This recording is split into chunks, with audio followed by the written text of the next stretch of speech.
पाठ 14 चक्रवृद्धि ब्याज का 14.2 का पहला सवाल हम देखते हैं।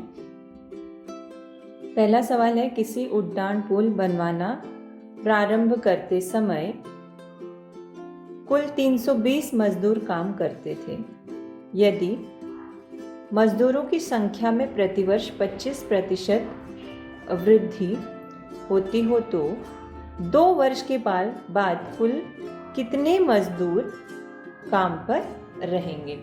तो इसमें हमें क्या निकालना पड़ेगा, मिश्र धन निकालना पड़ेगा। तो हम पहले देख लेते हैं इसमें P क्या है, R क्या है और N क्या है। पिछले प्रश्न संग्रह में हमने देखा है P यानी मूलधन होता है, R यानी रेट ऑफ इंटरेस्ट होता है और N यानी समय होता है। तो P बराबर है यहाँ पर, या P को मूलधन भी कहा जाता है। तो मूलधन है यहाँ 320 मजदूर और R यानी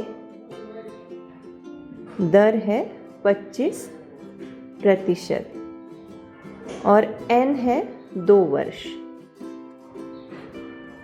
तो इससे हम A निकाल सकते हैं, यानी कि मिश्र धन निकाल सकते हैं। मिश्र धन निकालने का सूत्र है A बराबर P ब्रैकेट में A प्लस R बट्टे 100 और ये N, ये उसका सूत्र है। A बराबर P, अब सूत्र में मान डालते, P कितना है 320, फिर 1 जमा R कितना है 25 बट्टे में 100। तो अब इसे हम सरल करते हैं।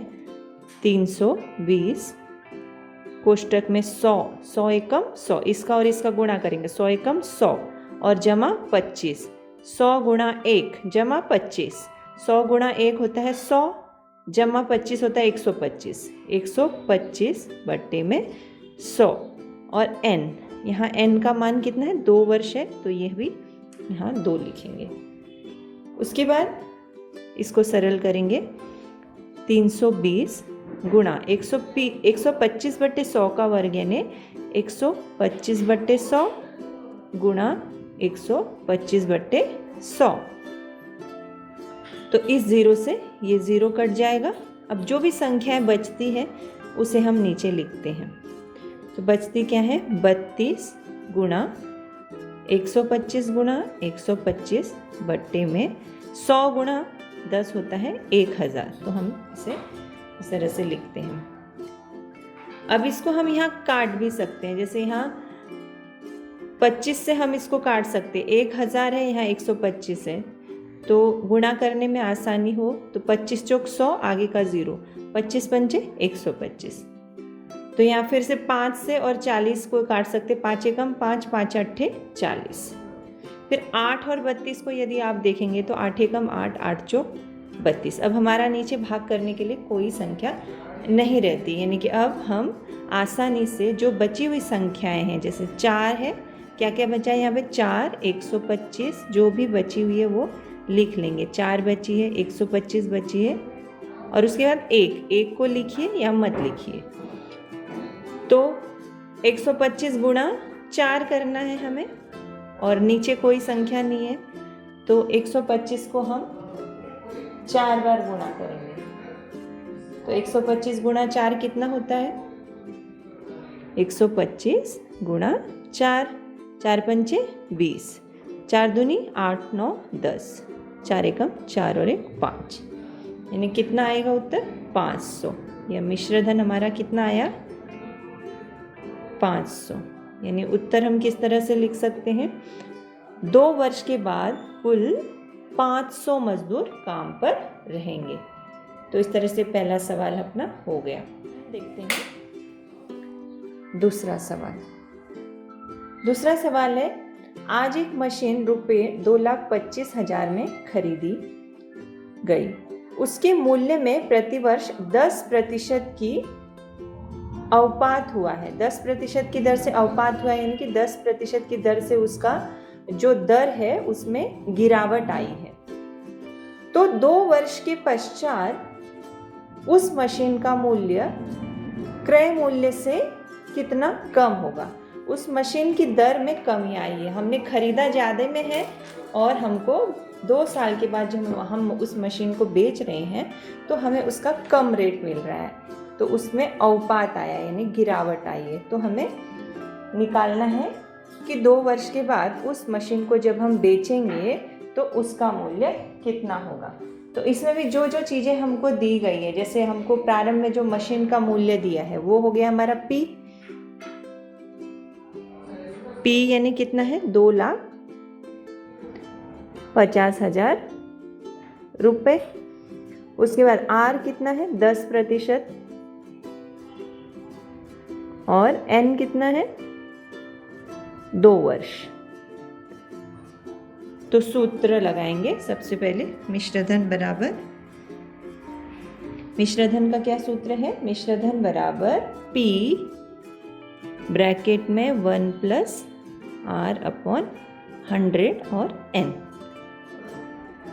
तो जो भी है सूत्र उसमें मान डालना। P की वैल्यू हो 2,50,000, 1 जमा R कितना है 10/100, N है 2 वर्ष,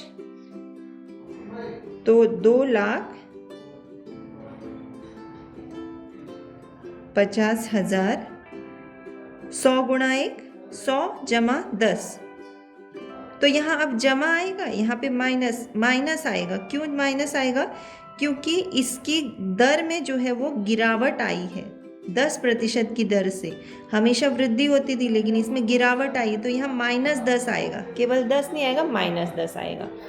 तो इसको यदि हम देखेंगे तो क्या हम ऐसे भी लिख सकते 1 और यहाँ पे प्लस माइनस हमेशा माइनस होता है, और यहाँ पे 10/100 और 2, इस तरह से हम इसको लिख सकते हैं। तो यहाँ माइनस क्यों लिखा, ये बात आपको समझ में आ जानी चाहिए कि माइनस इसलिए लिखा क्योंकि 2 वर्षों में इसकी जो दर है उसमें -10 यानी 10% की गिरावट आई, इसलिए हमने यहाँ पे -10 लिया। तो अब उसके बाद इस कोष्टक को हम सरल कर सकते हैं। 2,50,000 फिर ब्रैकेट में 100 गुणा 1 होता है 100 -10 होता है 90/100, और जिस तरह से हम बाकी का करते हैं वैसे ही करेंगे। तो 2,50,000 तो 90/100 2 बार है, 90/100 गुणा 90/100। यहाँ 1 2 1 2, फिर ये 0 और ये 2 0। अब ये जितनी संख्याएं बची हुई हैं इन सबको हम क्या करेंगे, गुणा करेंगे। 25 गुणा 90 गुणा 90। अब 90 गुणा 90, 9 9 81 यानी 8,100 होता है। 8,100 गुणा 25, 8,100 गुणा 25, तो 25 0 0, 25 0 0, 25 से कम 25, 25 8 200 और 2 होता है 202, यानी 202,500। ये हो गया हमारा A यानी कि मिश्रधन। अब 2 वर्ष के पश्चात जो मशीन है उसमें गिरावट आई है, तो पहले मशीन का मूल्य कितना था 2,50,000, उसके बाद 2 वर्ष बाद कितना हुआ 202,500। अब उसके बाद हम क्या करेंगे, इन दोनों का घटा करेंगे। इन दोनों को घटा करने के बाद उत्तर आता अपना 47,500 रुपये, यानी कि मशीन के मूल्य में कितनी गिरावट आई, 47,500 रुपया जो है वो 2 वर्ष पश्चात उस मशीन का मूल्य क्रय मूल्य से, यानी क्रय मूल्य हमने कितने में खरीदा था, पहले 2,50,000 रुपये में खरीदा था, उससे 47,500 रुपये उसका कम मूल्य हमें मिलेगा। अगला सवाल है 18 प्रश/प्रव की दर से किसी मूलधन का चक्रवृद्धि ब्याज से 2 वर्ष का मिश्रधन रुपये 13,924 हुआ, तो मूलधन कितना था। अब यहाँ पे हमें मिश्र धन नहीं निकालना, मूलधन निकालना है। तो जो भी चीज़ें दी गई हैं वो लिखनी है यहाँ पे। 18 प्रश प्रव यानी कि आर दिया है 18 प्रश प्रव। मूलधन हमें पता नहीं है। चक्रवृद्धि ब्याज 13,924 यानी कि जो भी मिश्रधन कितना दिया है 13,924। मिश्रधन यानी ए 13,924 रुपये ये दिया है मिश्रधन। और समय कितना दिया है n बराबर 2 वर्ष। अब हमें हमेशा मिश्रधन निकालना होता था, अब यहाँ पे निकालना है मूलधन। तो उसके लिए हम किसी दूसरे सूत्र का उपयोग नहीं करेंगे, उसके लिए भी वही सूत्र है। सूत्र क्या था हमारा, a बराबर p 1 जमा r बट्टे 100 ब्रैकेट में n। अब जो भी दिया है ये सूत्र जो जिस तरह से है उस सूत्र में जो दिया है उसका मान डालना। a दिया है अभी तो a लिखा जाएगा यहाँ पे 13,924 बराबर p नहीं दिया है तो p की जगह p ही लिखेंगे। 1 जमा r कितना दिया है 18 बट्टे में 100 n दिया है 2 वर्ष। तो पहले कोष्टक हल कर लेते हैं। 13,924 बराबर p को ऐसे ही रहने देते हैं। 100 जमा 1 होता है 100 गुणा 1 100 एकम 100 जमा 18 100 एकम 100 जमा 18 100 जमा 18 होता है 118 बट्टे में 100 और 2।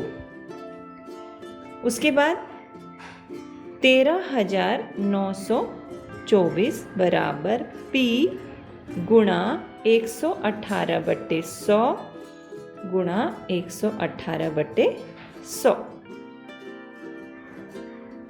अब ये जो संख्याएं हैं अब इसे सरल करने के लिए 13,924 गुणा 100 बट्टे में 118 गुणा 118 बराबर हो जाएगा p यानी कि मूलधन।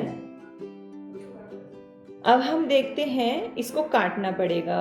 अब 118 के पहाड़े में, अब ये बहुत बड़ी संख्या है, अब हम पहले देखते हैं कि 118 के पहाड़े में 13,924 आता है कि नहीं आता। तो यहाँ पर हम भाग करके देख सकते हैं। 118 13,924 118 एकम 118 9 में से 8 गए तो बचता है 1, 3 में से 1 गए तो बचता है 2 और 1 में से 1 गए तो बचता है 0। आगे का आएगा 2। फिर से 118 एकम 118 आएगा। इधर 2 12 में से 8 गए तो 4 और यहाँ 10 में से 1 गए तो 9 और यहाँ पे हो जाएगा 0 और ऊपर का आ जाएगा 4 944। तो 118 की पहाड़ी में 8 बार 944 आता है। 944 यानी हमारा आता है 118 ही आता है। 118 को यदि हम भाग देंगे 118 से 13,924 को भाग देंगे तो उत्तर कितना आ रहा है 118। अब फिर से यहाँ भी 118 है, यहाँ भी 118, तो 118 एकम 118। अब आसान हो गया गुणा करने के लिए। अब यहाँ ऊपर कौन सी संख्या बचती है, कुछ भी नहीं बचता, केवल 100 गुणा 100 एक भी बचता है। लेकिन एक को अगर किसी भी संख्या से गुणा किया जाता है तो हमें वही संख्या मिलती है, इसीलिए हम क्या लिखते हैं केवल 100 गुणा 100।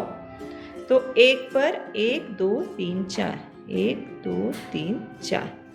तो इस तरह से जो मूलधन है, मूलधन कितना हो गया हमारा 10,000 रुपये। पी की वैल्यू आ गई 10,000 रुपये।